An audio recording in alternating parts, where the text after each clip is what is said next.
प्यार में कभी कभी ऐसा हो जाता है, छोटी सी बात का फसाना बन जाता है। प्यार में कभी कभी ऐसा हो जाता है, छोटी सी बात का फसाना बन जाता है।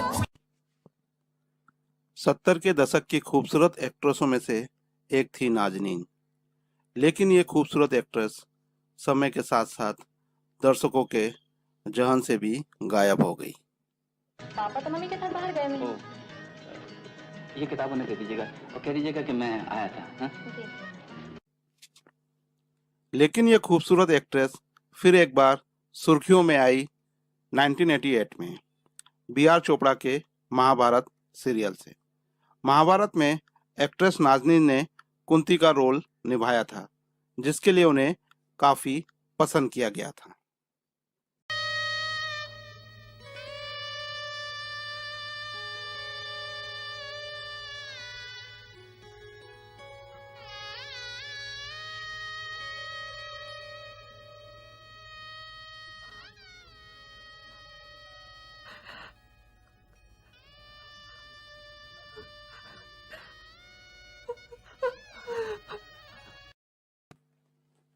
लेकिन महाभारत के बाद फिर से वो गुमनामी में खो गई और लंबे समय से ना ही वो किसी फिल्म में और ना ही वो किसी टीवी शो में नजर आई। चलिए एक नज़र डालते हैं इस खूबसूरत एक्ट्रेस की जिंदगी पर। 23 फरवरी 1958 में कोलकाता में जन्मी नाज़नीन बचपन से ही बेहद ही खूबसूरत थी। उनके पिता प्रिंटिंग प्रेस के मालिक थे। वो बचपन से ही सिनेमा में दिलचस्पी लेती थी। नाज़नीन की दोस्ती बॉलीवुड अभिनेत्री नीतू सिंह से बहुत पक्की मानी जाती थी। दोनों की स्कूलिंग भी साथ ही हुई थी। बताते हैं कि नाज़नीन का नीतू सिंह के घर खूब आना जाना था। एक पार्टी में निर्देशक सत्येंद्र बोस ने नाज़नीन को देखा था और सारेगामापा में उन्हें कास्ट कर लिया था। यह फिल्म 1972 में आई थी। नाज़नीन के साथ काम कर चुके बहुत से डायरेक्टर्स का मानना था कि नाज़नीन का लुक जया बच्चन जैसा था। इसी के मद्देनज़र उन्होंने कुछ फिल्मों में जया की बहन का किरदार भी निभाया। लेकिन कोरा कागज फिल्मों में काम करने के बाद उन्हें सिर्फ बहन के रोल के ऑफर ही मिले। चूँकि नाज़नीन लीड रोल में नजर आना चाहती थी, इसलिए उन्होंने बहुत से ऑफर्स को खारिज कर दिया। 1976 में नाज़नीन फिल्म चलते चलते में अपने एक बिकिनी सीन के लिए काफ़ी चर्चित हुई थी। इस फिल्म में उनके बिकिनी सीन ने तहलका मचा दिया था। बताया जाता है कि इस फिल्म में उन्होंने बिकिनी इसलिए पहनी थी क्योंकि वो बताना चाहती थी कि वो सिर्फ बहन के रोल के लिए नहीं बनी हैं। हालांकि ये फिल्म हीरो विशाल आनंद के चलते सुपरहिट हुई थी, लेकिन बोल्ड किरदार के चलते नाज़नीन की छवि पर बहुत असर पड़ा था।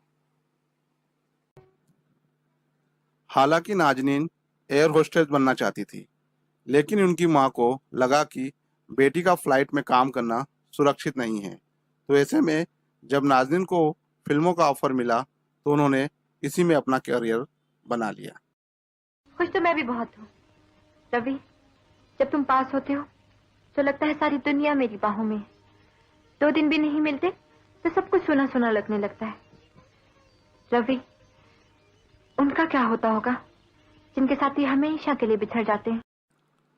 नाज़नीन ने कुछ बी ग्रेड फिल्मों में भी काम किया। इससे उनकी इमेज थोड़ी खराब हो गई थी। उनका करियर काफ़ी छोटा रहा। उन्होंने सिर्फ 22 फिल्में ही की। चलते चलते उनकी हिट फिल्मों में से एक है। उन्होंने पंडित और पठान, हैवान, कोरा कागज, फौजी, निर्दोष, दोस्ताद, खुदा कसम, वक्त की दीवार, बिन फेरे हम तेरे, ओ बेवफा और आदमखोर जैसी फिल्मों में काम किया। बी आर चोपड़ा ने जब महाभारत की कास्टिंग शुरू की तो किसी ने उन्हें नाज़नीन का नाम सुझाया था। बी आर चोपड़ा ने फिल्मों में नाज़नीन का काम देखा था। ऐसे में उन्होंने शो में नाज़नीन को कुंती का रोल ऑफर कर दिया। फिल्मों में नाज़नीन को काम नहीं मिल रहा था, इसलिए ये रोल उन्होंने स्वीकार कर लिया।